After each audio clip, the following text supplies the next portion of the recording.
Kalau kita hinggap atau tinggal di suatu tempat yang kita tidak tahu tempat apa itu, entah di bawah pohon, entah di rumah kosong, atau di hotel, di penginapan. Kata Nabi sallallahu alaihi wasallam, "Lau anna ahadakum idza nazala manzila." Seandainya di antara kalian turun di suatu tempat singgah, dia berkata, "A'udzu bikalimatillahi tammah min syarri ma khalaq." Saya berlindung kepada Allah bikalimatillahi tammat, dengan kalimat-kalimat Allah yang sempurna, min syarri ma khalaq, dari keburukan apa yang Allah ciptakan. Lam yadurrahu fi dzalikal manzil syai', maka dia tidak akan berbahaya sedikit pun di tempat singgahnya tersebut, hatta yartahil minhu, sampai dia pergi darinya. Jadi membaca a'udzu bikalimatillahi tammat, a'udzu bikalimatillahi tammah atau tammat boleh, min syarri ma khalaq, dari keburukan apa yang Allah ciptakan. Dan bacaan seperti ini ayolah ikhwan, ketika meruqyah tidak mengapa. Jadi doa-doa dari Nabi, ta'awudz, kalau kita mau meruqyah, kita baca a'udzubillahi minasyaitonir rajim. Kemudian kita baca misalkan a'udzu bikalimatillahi tammah min syarri ma khalaq. Ya. Ini kita bacakan, maka tidak menjadi masalah ketika kita meruqyah. Jadi meruqyah itu bukan hanya dengan ayat-ayat. Kemudian selanjutnya, berlindung kepada Allah ketika mendengar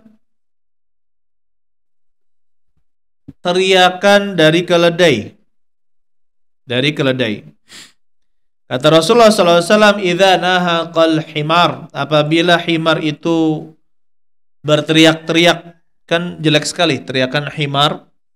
Inna ankaral aswat la sautul hamir, sungguhnya seburuk-buruk suara adalah suara keledai. Itu memang buruk. Coba antum buka di internet, ya, suara donkey, ya, suara himar, itu jelek sekali.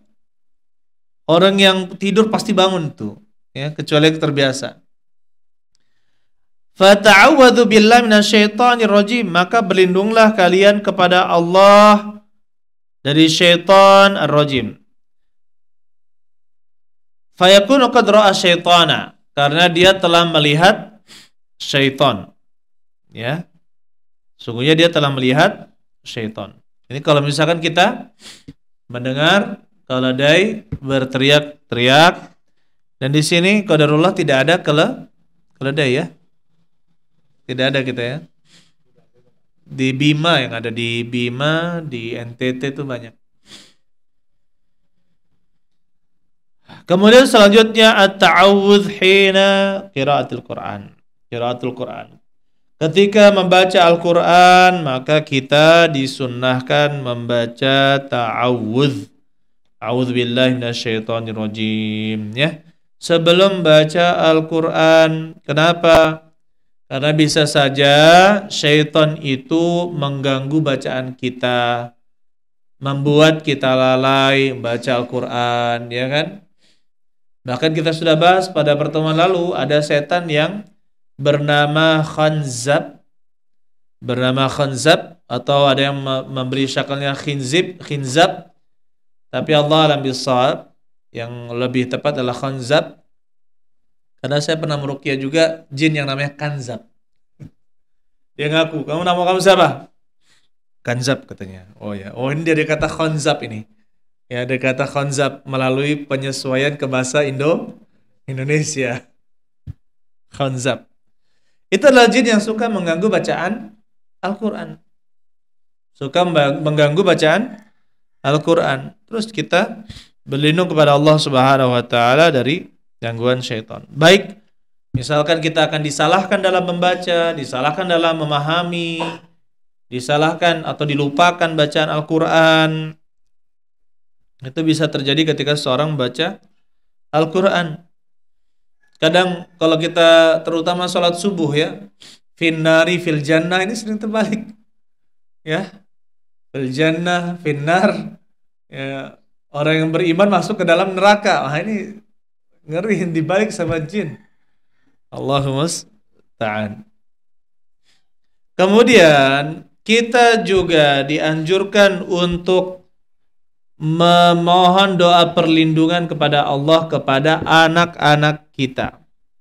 Sebagaimana Nabi Sallallahu Alaihi Wasallam kepada Al Hasan dan Al Husain, beliau berta'awudz, u'idzukuma bikalimatillahi tammah. U'idzukuma, saya meminta perlindungan untuk kalian berdua, bikalimatillahi tammah, dengan kalimat Allah yang sempurna, min kulli syaitan wa hammah, dari setiap syaitan, wa hammah, dan hewan yang pengganggu, wa min kulli ainin lammah, dan dari setiap ain yang mengganggu. Kemudian beliau mengatakan, hakadza kana Abi Ibrahim yu'awwidhu Ismail wa Ishaq. Begitulah dulu bapak saya yang bernama Ibrahim, yaitu Nabi Ibrahim, membacakan doa perlindungan kepada Ismail dan juga Ishaq. Ismail dan juga Ishaq, yaitu kepada anak beliau. Baik.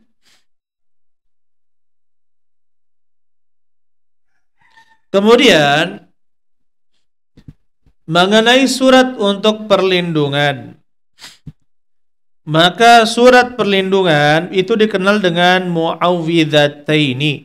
Al-mu'awwidhataini yaitu surat Al-Falaq dan surat An-Nas. Surat Al-Falaq dan surat An-Nas. Allah alam bisawab ayyuhal ikhwan. Selama saya meruqyah, untuk meruqyah permulaan itu cukup dengan Al-Fatihah diulang-ulang, ayat kursi diulang-ulang, 3 kul diulang-ulang, 3 kul diulang-ulang. Dan alhamdulillah berpengaruh biidzillah ta'ala, dengan izin Allah itu berpengaruh. Memang yang akan lebih sulit apabila jinnya itu diikat. Jin itu ada yang diikat, entah diikat di keris, diikat di tombak, digolok, digiok, diakik, di cincin, di apa lagi? Di benda-benda. Ada jin-jin yang diikat di benda-benda, itu ada. Ketika kita ingin mendapatkan perlindungan dari Allah Subhanahu wa taala, ketika kita sholat 5 waktu, selesai sholat 5 waktu, maka bacalah zikir-zikir sholat 5 waktu tersebut. Kemudian pagi petang juga demikian, kita baca zikir-zikir pagi petang. Jika tidak bisa seluruhnya, maka sebagiannya. Kemudian juga zikir sebelum apa? Zikir sebelum tidur. Kemudian yang keempat, sebelum kita keluar rumah atau ketika kita keluar rumah, bacalah bismillahi tawakkaltu 'ala Allah la haula wala quwata illa billah. Baik. Setelah selesai sholat, maka kita baca 3 kul itu satu-satu. Setelah selesai sholat, ya kita kan baca ayat kursi, ya kan? Ayat kursi. Kemudian yang kedua, kita membaca apa? 3 kul. Setelah selesai sholat, bacanya itu satu-satu. Adapun ketika zikir pagi dan sore, zikir pagi dimulai dari masuknya waktu subuh. Masuknya waktu subuh itu sudah mulai zikir pagi. Zikir sore itu sebagian mengatakan setelah sholat zuhur, tapi lebih baik dilakukan setelah sholat asar. Bacanya itu ayat kursi 1 kali, kemudian 3 kul itu dibaca 3-3-3. Ya, kalau zikir pagi sore 1 ayat kursi, kemudian dibaca Qul huwallahu 3 kali, Al-Falaq 3 kali, An-Nas 3 kali. Sudah? Adapun sebelum tidur baca ayat kursi dan 2 ayat terakhir dari surat Al-Baqarah. Ayat kursi kemudian 2 surat terakhir dari Al-Baqarah.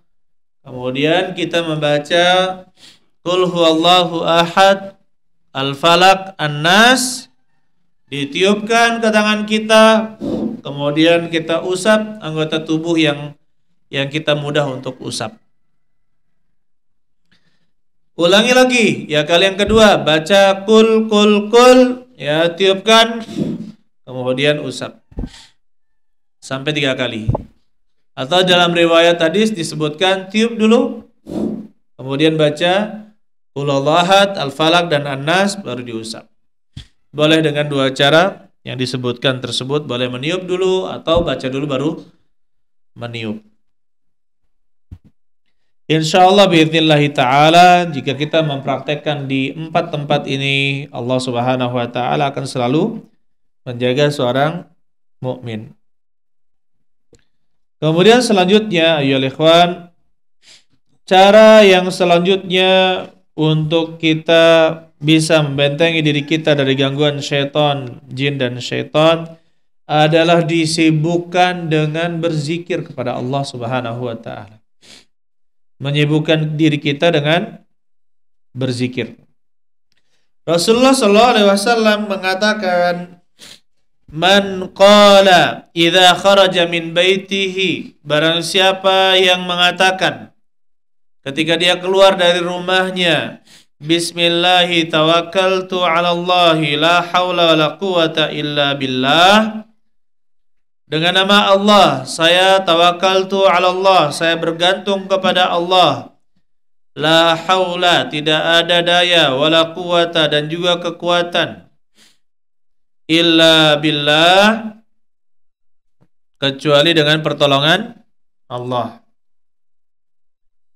Atau sebagian ulama mengatakan la haula itu adalah tidak ada yang bisa menyingkirkan dari gangguan, ya, kecuali Allah Subhanahu wa ta'ala.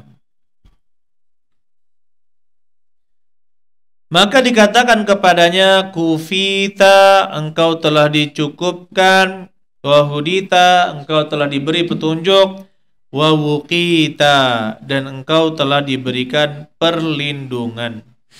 Dan engkau telah diberikan apa? Perlindungan.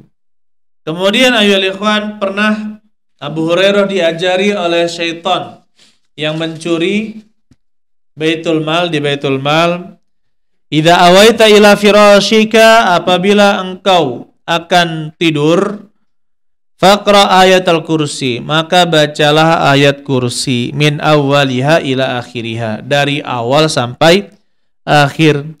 Fa innahu la yazalu 'alaika minallahi hafiz, sesungguhnya senantiasa padamu dari Allah ada penjaga.